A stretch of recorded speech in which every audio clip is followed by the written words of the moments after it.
युक्त दुई छात्र छात्री आसीगला आश्वस्तिकर खबर।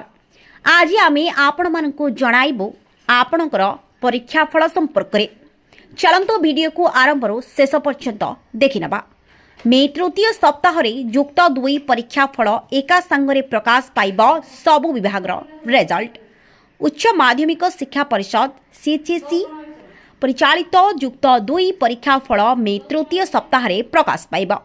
एप्रिल 22 रे खाता देखा शेष होइतिबा बेले परिषद पक्षरु मूल्यांकन मार्क को वेबसाइट रे प्रकाश प्रक्रिया पाई एक आईटी फार्मा को दायित्व दिया जायछि। ग्रीष्म प्रवाह जारी रहितिबारु रेजल्ट प्रकाश रे सामान्य विलंब होई पारे।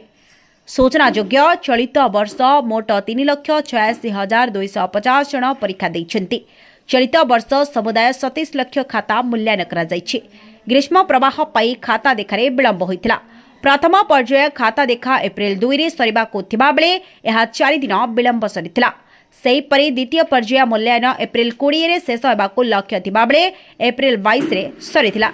सीएचएसई जने वरिष्ठ अधिकारींकर कहिबा कथा ग्रीष्म प्रवाह पई खाता देखारे विलंब होईछि।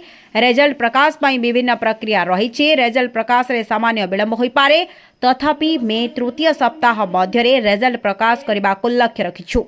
चलित वर्ष एका संगरे कला विज्ञान वाणिज्य और धंदामूलक शिक्षार रिजल्ट प्रकाश पाइब।